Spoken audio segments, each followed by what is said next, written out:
Salut tout le monde. Alors je voulais faire une vidéo sur les ETF, mais on va changer de programme et on va s'attaquer à l'IA. Pourquoi? Parce que cette semaine, on a eu enfin les conséquences de l'arrivée concrète de l'IA dans nos vies. Alors, ça a été illustré par la performance justement du titre Téléperformance, qui a chuté de plus de 15% en une journée. Alors pour ceux qui ne savent pas, Téléperformance, donc c'est le leader mondial des centres d'appel, et on y apprend que l'action Téléperformance a été suspendue mercredi après s'être effondré en début de séance. Donc des opérateurs de marché évoquant le déploiement par son compétiteur Klarna d'un assistant basé sur l'intelligence artificielle comme raison à la chute. Téléperformance perdrait plus de 15% avant que le titre ne soit suspendu tout court à 10 heures à la bourse de Paris. Donc concrètement là, on a Klarna, donc une startup qui, à l'aide d'un partenariat avec OpenAI, je pense que tout le monde connaît, c'est le créateur de ChatGPT, qui a mis en place un assistant vocal qui effectue le travail de 700 employés à temps plein en même temps et devrait faire progresser de 40 millions de dollars les profits du groupe en 2024. Donc là, on fait vraiment face à un problème civilisationnel. Là, c'est plus la question de quand est-ce que l'IA va nous remplacer, ou alors est-ce que l'IA c'est pas un peu une bulle, tout le monde en parle, mais est-ce qu'il y a vraiment des conséquences? Là, on fait vraiment face à un remplacement de l'homme par l'IA. Et ici, on le voit clairement, on va avoir 700 licenciements de par la sous-performance de l'homme vis-à-vis l'intelligence artificielle. Et ce genre de question a déjà été évoqué sur la chaîne Thinkerview. Donc si ça vous intéresse, je vous laisse aller voir l'émission La guerre des intelligences avec le docteur Laurent Alexandre. Alors c'est quelqu'un qui est très controversé. Il y a pas mal de points avec lesquels je suis en désaccord. Si vous voulez un peu vous marrer, je vous laisse regarder un peu les commentaires. Mais il est vrai que je vais vous mettre un extrait qui est très pertinent de ce qu'il dit. Mais si on prend ton métier qui est de diffuser de l'information, on se rend compte que ce métier était segmenté par zone linguistique. Demain, tu vas pouvoir transformer cette émission en la même en polonais, en gardant la même intonation des voix, mais en polonais, avec des mouvements des lèvres qui vont être parfaits. Tu vas pouvoir le faire en anglais, en allemand, en serbo-croate, en arabe, en chinois, à un coût qui est juste nul. Donc ton métier va se globaliser, va se mondialiser. Voilà, et il se trouve que justement, il y a quelqu'un qui s'est amusé à mettre en pratique ce qu'il disait, et ça donne ça. While preserving the original voice in the video, it is predicted that in the coming years, Arjun will likely replace all human dubbers. Because the advantage compared to traditional dubbers is that it automatically modifies lip movements without having to change the text, and it gives the accent, the voice of the first person. It is amazing. There is a video of Elon Musk speaking in Japanese, in French, in many languages. This is Elon Musk's actual voice. Donc on voit clairement que maintenant les outils que permettent l'IA sont assez impressionnants, et on peut le voir qu'on peut même les adapter sur absolument tout le monde, notamment sur Elon Musk. この一部を取り出して、そこにニューラリンクデバイスを入れるんです。Se reemplaza y se coloca el dispositivo Neuralink en ese lugar. Neuralink-Gerät dort eingesetzt. So nehmen Sie das Neuralink-Gerät in den Schädel auf. Donc voilà, donc là on voit clairement que le métier de traducteur par exemple, il est voué à disparaître, tout simplement parce que l'IA surperforme absolument tous les traducteurs en termes de rapidité, d'exactitude des propos, et même en gardant la même intonation. Donc là on voit que les traducteurs, malheureusement, ils vont un peu être en PLS dans les années à venir, et on peut se demander justement légitimement quel autre secteur va être impacté. Et clairement c'est là que ça devient flippant, parce que même dans le domaine du droit, donc là, on a des chercheurs en IA affirment que le modèle de ChatGPT 4 d'OpenAI pourrait passer l'examen du barreau. Donc là, on voit sur le graphique du NCBE. Donc le NCBE, c'est l'équivalent du barreau en Amérique. Et on voit que l'average MBA passing range, donc la moyenne des étudiants qui passent le barreau, aux alentours de 60%. Et on voit en rouge que la moyenne de ChatGPT est de 50%. Donc là, on se dit, ok, ils sous-performent encore les étudiants. Mais en fait, ce qui est intéressant de voir, c'est la progression des différents modèles de ChatGPT vis-à-vis de l'examen du barreau. Et on voit que en 2019, la première version de ChatGPT faisait 10% au barreau, et en 2022, elle fait 50%. Donc je sais pas si vous vous rendez compte, mais en 3 ans, ChatGPT a fait x5 sur ses performances. Donc là, la question, c'est plus est-ce que l'IA va nous dépasser, mais plutôt dans combien de temps. Enfin, dans les années à venir, votre avocat, ça sera ChatGPT.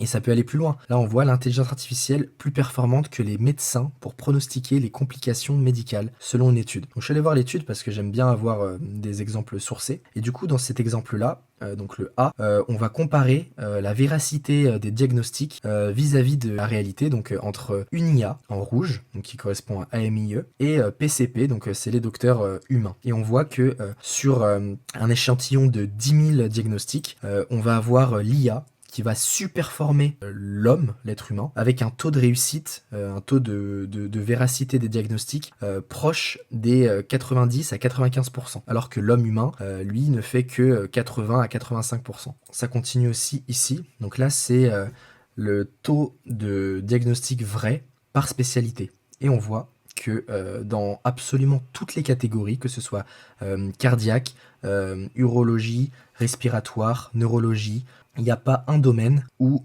l'humain surpasse l'IA. L'IA fait au moins pareil, ou dans le meilleur des cas, le dépasse sur tous les domaines. Donc je ne sais pas comment vous l'interprétez. Moi, d'un côté, ça me fait peur parce que je me dis qu'une IA, du coup, est plus performante qu'un médecin, mais d'un autre côté, ça veut dire qu'on sera mieux soigné puisque l'IA présente de meilleures performances. Donc là, au vu des résultats, on peut très bien se dire que puisque l'IA surperforme en termes de diagnostic les médecins, le métier de médecin va un peu plus évoluer et va être plus en adéquation avec l'aspect relationnel, donc vers un médecin qui sera plus à l'écoute, plus empathique, plus attaché à la relation patient-médecin. Et justement, pas du tout, puisque l'intelligence artificielle va être, on se demande si elle sera pas plus empathique que certains médecins. Et en effet, l'IA de Google serait plus performante, donc d'un côté diagnostic plus précis, ça on l'a vu, mais également sur le plan empathie. Donc ici, vous avez encore en rouge l'aspect intelligence artificielle, en bleu, vous avez l'aspect médecin, et pour bien comprendre cette étude, plus la couleur est foncée, plus le score est favorable, et plus la couleur est claire, moins le score est favorable. Et on voit que du coup, il y a eu des patients qui ont dû noter les médecins et l'intelligence artificielle sur certains critères, notamment des critères relationnels. Et on voit que, par exemple, sur être poli, être à l'écoute des patients, etc. Et on voit que sur absolument tous les critères évoqués, l'IA surperforme. Mais alors surperforme vraiment sur tous les points. Que ce soit donc être poli, donc là on voit que la majorité des gens ont mis la note maximale en comparaison du médecin humain.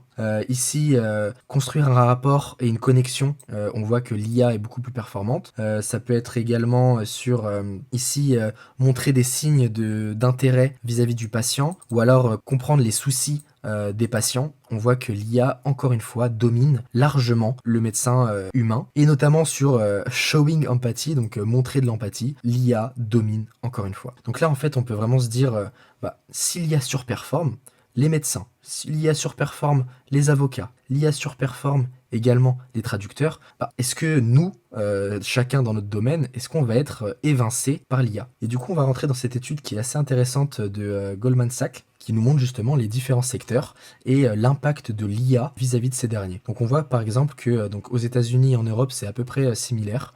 Et donc on voit que les secteurs les plus exposés en tête de liste, c'est le bureautique et l'administratif. Donc on note que 46% des emplois du secteur bureautique et administratif sont exposés à l'automatisation liée à l'IA. Donc bien sûr, ce qu'ils entendent par automatisation liée à l'IA, c'est plutôt le licenciement de la main-d'œuvre humaine pour la remplacer par une IA qui va être plus performante et plus productive. Ensuite, on va voir le secteur juridique, architecture et ingénierie, les ventes, la gestion. Et à l'inverse, on voit que les secteurs qui sont le moins en danger, c'est tout ce qui va être la production, la construction, l'installation, entretien et réparation. Et ça peut s'expliquer par le fait que ce sont des secteurs qui nécessitent beaucoup d'adaptabilité, beaucoup de maniabilité, de dextérité vis-à-vis du travail demandé. Par exemple, la construction ou alors l'entretien et réparation, c'est des choses qu'on ne peut pas automatiser. Ça veut dire que chaque cas est différent et du coup, il faut à chaque fois s'adapter à l'environnement ou aux problèmes rencontrés. Et donc concrètement, là, on a une autre étude assez sympa qui va justement corroborer ce qu'on vient de voir. Donc on voit que les métiers les plus exposés, c'est ce qu'on a vu, par exemple, interprète et traducteur, ça on l'a clairement vu,